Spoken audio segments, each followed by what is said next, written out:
Well, welcome to your first session. My name is Carrie Abood. I am an assistant professor here at Lipscomb University in the College of Education. I work mainly with our undergraduate majors, and I get the privilege of teaching their first education course, which is called Schooling in America, so it's a lot of fun here. Before that, I taught high school English, and before that, I taught middle school English as a second language. And today we're going to talk about decoding the code using QR codes in the classroom. Just real quick, a little fist to five for all my teachers. Fist being, I don't even know what a QR code is. Five being, I know them pretty well. I just want to make sure there's nothing else I need to know. If you don't mind, give me a number. Fist to five.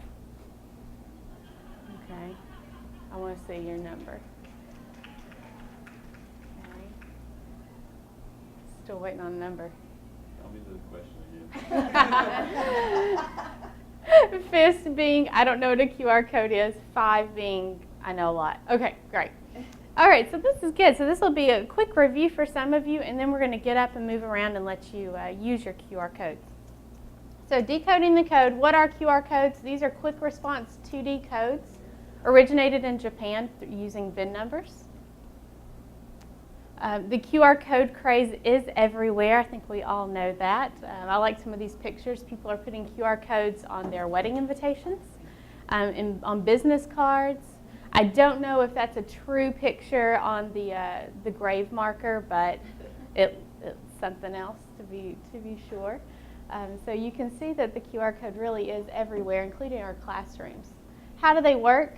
Basically, you find a QR code, you have a smart device with a QR reader on it, you scan it, it takes you to a URL, and then you do whatever you need to do with the URL. So you just view the page. What do you need to do or to have a QR code? First of all, you do need a mobile device with a camera connected to the internet. It can be an iPad, it can be a smartphone. Then you need a QR code generator. My favorite is the QRstuff.com. Deliver is another one. So that's to actually create the codes yourself. And then to read the codes or decode the QR codes, you need a code reader. I use Scan, which is the first one, and that's the little image if you're looking at the apps right now. That's what the Scan image looks like. There's also Red Laser, Enigma, and Crafter. So those are those four. Like I said, I personally don't pay for apps. It's just a personal philosophy of mine, so Scan is a free one. I know that for a fact. And QRstuff.com is a free code generator as well. Plus you can make the codes colorful, which I like. Is that a website or is it an app too? It is a website, QRstuff.com. It is a website for sure. I don't know if it has an app or not though. And this is actually what the QRstuff.com website looks like.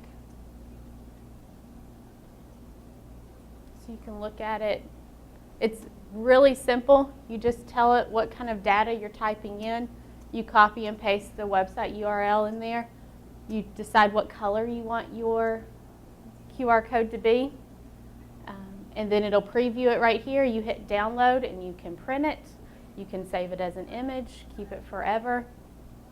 Just make sure that you are saving it as something that you can recognize. I came upon that problem last night because I have like 50 QR codes throughout this presentation, and I remembered, I was like, is that history sample 1 or history sample 2? I couldn't remember, so save them to where you can really remember what they are. Why use QR codes? I think this is probably one of the more important slides for educators, because we all know technology is wonderful, but if technology is not helping our students learn, you kind of have to question the use of it. So with QR codes, we found that QR codes will promote active engagement. It makes the teacher the facilitator.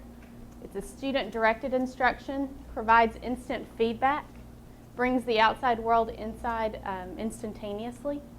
It narrows the gap of time spent on instruction when finding resources, promotes collaboration among student peers, and facilitates communication between home and school. So this can be something that's used in the classroom with your students. It can be something that is used on Meet the Teacher Night. It can be used in a variety of ways. Challenges. There are a few challenges to using QR codes, and most of the challenges are the same with any kind of technology that you would use in the classroom. Technology accessibility, restrictive BYOD policies, limited internet access, and then of course you have to make sure the students understand how to download the apps, how to use the QR reader.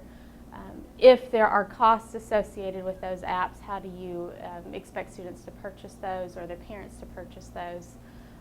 Technology glitches, and then the battery life of devices. And then just a few QR code strategies for you to think about. The piece at the bottom, the really about anything, I mean, these are just some starter ideas for you to think about, but you could use QR codes as a starter and an exit ticket. An electronic scavenger hunt, which I almost did for us today, but I held off because I knew we didn't have a lot of time. Any kind of additional resources. One of the best things that I have found, my husband is actually going to try and do this in his middle school classroom, so he's given a lot of notes over his class, and then he's going to have his students do a worksheet or some work on it, and in the top right hand corner he's going to put a QR code on there that connects to his old lecture, his PowerPoint. So that way if the students need help remembering, instead of them raising their hand going, Mr. Abood, what did you say about that? Or can you, I can't find my PowerPoint notes. They can scan it and then they can pull it up individually and look at it. So the student who needs that extra help, that differentiation, can get it automatically. Can I ask you a question about Absolutely. that? So the PowerPoint link, and I just don't know too much about the website, so does he have his PowerPoint saved on his own website? He has it on, and like I said, they went to iPads this year. I think it's Schoology. He has a lot of stuff on his Schoology app, and so as long as you can put the PowerPoint on a URL, That's what I like your teacher website. Right. So if I have a teacher website with a PowerPoint on it and I open the PowerPoint, is that web address specific to that PowerPoint? Is it? Should be. It should be. Okay. If not, I mean, the even more. Whatever the page is. So if the PowerPoint was on its own page, then I could copy that URL and the link would be there. Or if not, you could always have your teacher website uploading all your information, so the QR code actually remains the same to your general teacher website, and the students know I can always go to that QR code and just go down, which to me would be easier on you because you create one QR code and you can always embed it, except QR codes take a little while. Oh, my bad, I hit that. So did I miss anything? No. Okay, so we've got some newsletters, digital portfolios, classroom school info, meet the teacher night. How cool would it be for your parents to walk in and you have the QR code for your website or on your handout.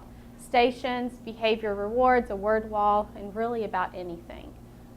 So now it's time to play for a little while. I know we don't have too much time, but if you don't already, I want you to go ahead on your smart device and download a QR code reader app. You can be, and I have my iPad up here if someone is without a smart device and they want to borrow it. Like I said, I use Scan, but it's up to you. After you download your reader, I want you to walk around the room and decode something that interests you. If you look around the walls, I've posted, I think there are 12 different pages, and there are QR codes on each one of those. And so when you find one that interests you, scan it, and you can either read it now, take a moment and read about it. You can scan it and then bookmark the page to go back and read it later. You can scan it and email it to yourself so you can remember to actually look at it. If you're like me, I always forget I have bookmarks when I bookmark something.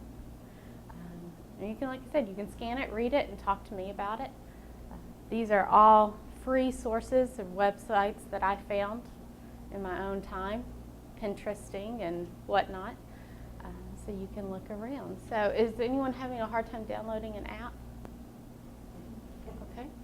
All right. If you don't have a smart device with you, you can either buddy with someone or you can use my iPad, like I said. And I hope you enjoy playing around and looking.